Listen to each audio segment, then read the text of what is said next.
We are going to start our topic of branches of economics. If we are studying economics, we must be knowing about how many types of economics branches are there. So students, sometimes they are studying the consumer behavior, or they are studying the government economic policies. So they must be knowing in which type of economic branch they are studying their behaviors. So first economic branch can be defined as microeconomics. Micro means small. So when we talk about microeconomics, here we study the individual behavior of consumer and producer. What do we study? The individual behavior of consumer and producer. So in that case, when we talk about how consumer is behaving in order to maximize his objective of satisfaction within his given income, so that is the study of microeconomics. And when we talk about the producer behavior, how producer is able to maximize his profit by utilizing the inputs he is having, the factors of production. So that is the study of microeconomics. So microeconomics that deals with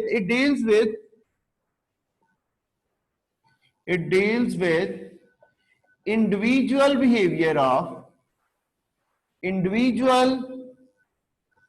behavior of it deals with the study of individual behavior of consumer and producer. How consumer and producer will behave in the market. What is the aim of consumer? To maximize his satisfaction. And what is the aim of producer? To maximize the profit. So when their individual behavior is studied, we say we are studying microeconomics. Second branch is about macroeconomics. Macro means what? Macro means large. This is the study of economics at national level as a whole. When we talk about the study of economic behavior of all the individuals collectively at national level or at country level, that is called macroeconomics. So it is the study of economic variables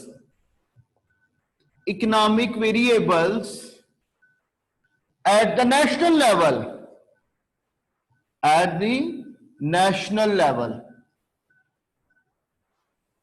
All right. So we say macroeconomics deals with the study of economic variables, like we will be studying national income, we will be studying inflation, unemployment, balance of payment. They are the topics of macroeconomics. Whereas microeconomics, we study price elasticity of demand, price elasticity of supply, and individual and market demand of a product.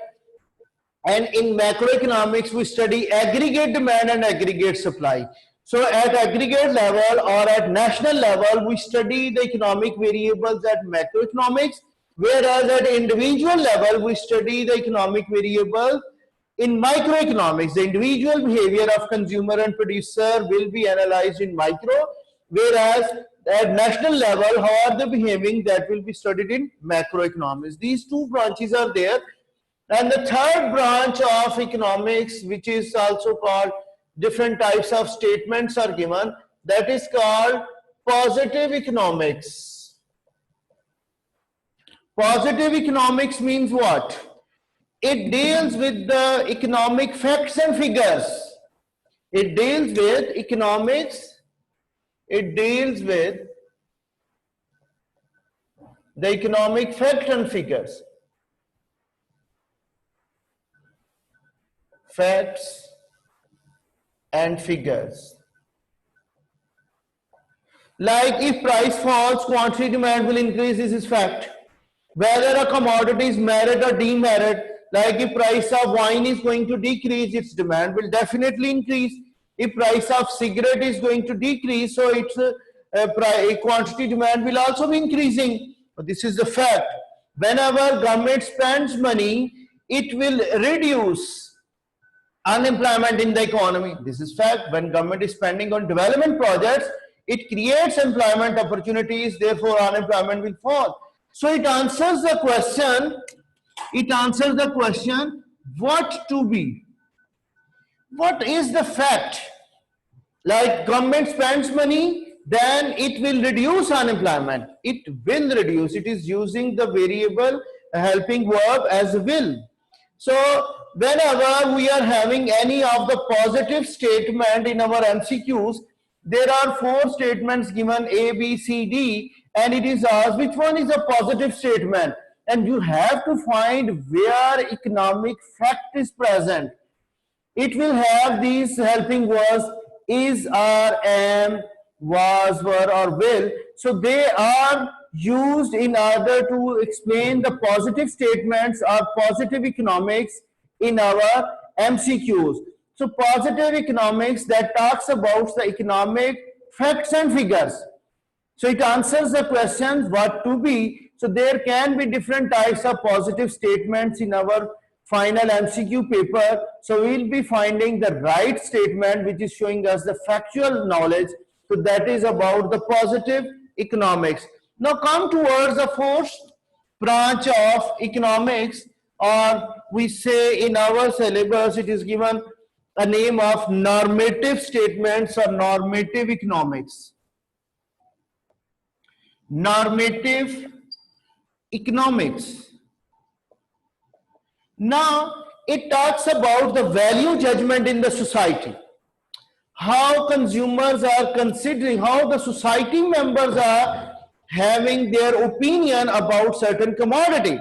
As I gave you the example of wine, when price of wine decreases, its demand will increase. This is a positive statement. Positive economics does not consider the value judgment, whether it is against the norms and principles of a society or not.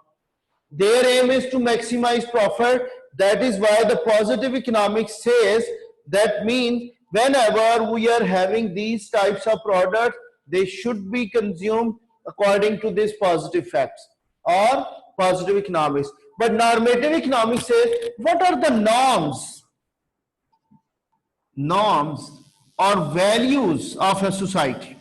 Like in Islamic society, we cannot sell wine. It is unlawful according to our religious teachings. So we can say normative economics says wine cannot be sold. It should not be consumed or produced in a society where it is unlawful.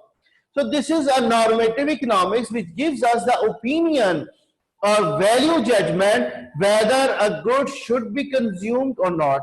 We can say all the merit goods, they are studied under the category of normative economics. Demerit goods which are harmful, so they are studied in the heading of normative economics, whereas the goods which are having no link with the norms and values, they can be studied in positive economics.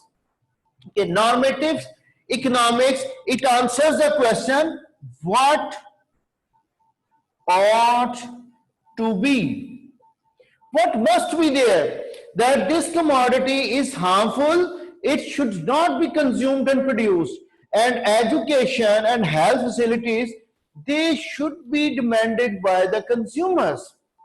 Consumers are not getting, society members are not getting high level of education because of their income constraint.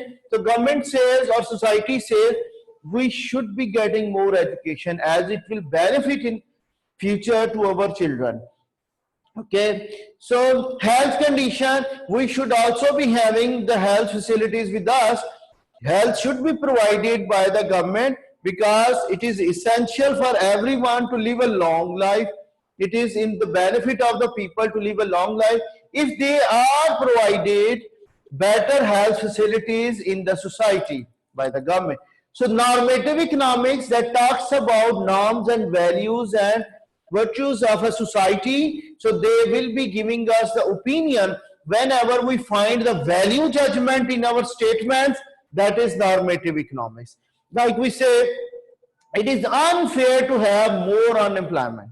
So this is going to have an opinion. So whenever opinion is present in our statement, that will become normative economics.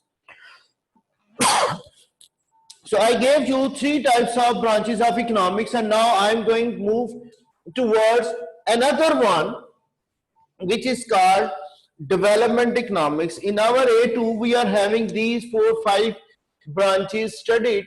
That is called development economics. Development economics. Development means what? The quality of life, the living standard. This branch of economics deals with how to improve the living standard, how to improve the living standard of people.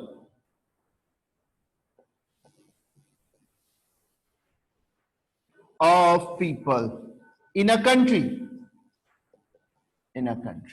So that is about development economics. Like development economics, that is having the improvement of living standard, the lifestyle, the quality of life can be improved by having long and healthy life, more education, more educated people in the society, clean drinking water is available, environmental pollution is reduced, infrastructure of the country that has been developed. So this will give us a status of a country, whether it is a developing or developed economy. It is dealt by the development economics. You might have studied in your O-level the living standard of a developing country and a developed country. So we have to use this thing in our analysis, how to improve the living standard of people in a country. That is about the study of development economics. So if we say in our AS level, we are having two branches of study. That is, one is microeconomics in our first and second chapter and third chapter. They are dealing with the study of microeconomics. And in chapter 4 and 5, we will be studying macroeconomics, like balance of payment, inflation, and all the things in our chapter number 4 and 5, the macroeconomic policies by the government in our chapter 5. They are the topics of macroeconomics. As far as micro is concerned, most part of your AS level is about microeconomics. If you prepare first 3 chapters, they are about microeconomics, like market demand, price elasticity of demand, income elasticity of demand, price elasticity of supply. All these are the topics of microeconomics. Whereas in 4th chapter, you will be studying inflation, balance of payment, exchange rate, and all these topics, aggregate demand and aggregate supply, national equilibrium. So they will be the part of macroeconomics. Now normative and positive statements, they are only having one type of microeconomic question in our MCQs, or the merit and demerit goods studied. They are dealing with the normative economics. So we will be studying some of the topics of normative economics in our chapter number 1, and development economics, that comes in our A2 topics. When we will be promoted to A2, you will be studying development economics, how to improve the living standard of the country. And in A2, we'll be having all of these branches: micro, macro, development, positive, normative. They will all be dealt in detail in A2. So today I have concluded about the branches of economics, and by our next lesson we will be starting our next topic, division of labor and specialization, and then we will be moving ahead towards the other topics of this chapter. So please keep it in mind, we have studied microeconomics, macroeconomics, positive economics, normative economics, and development economics. So that's all for today. Thank you.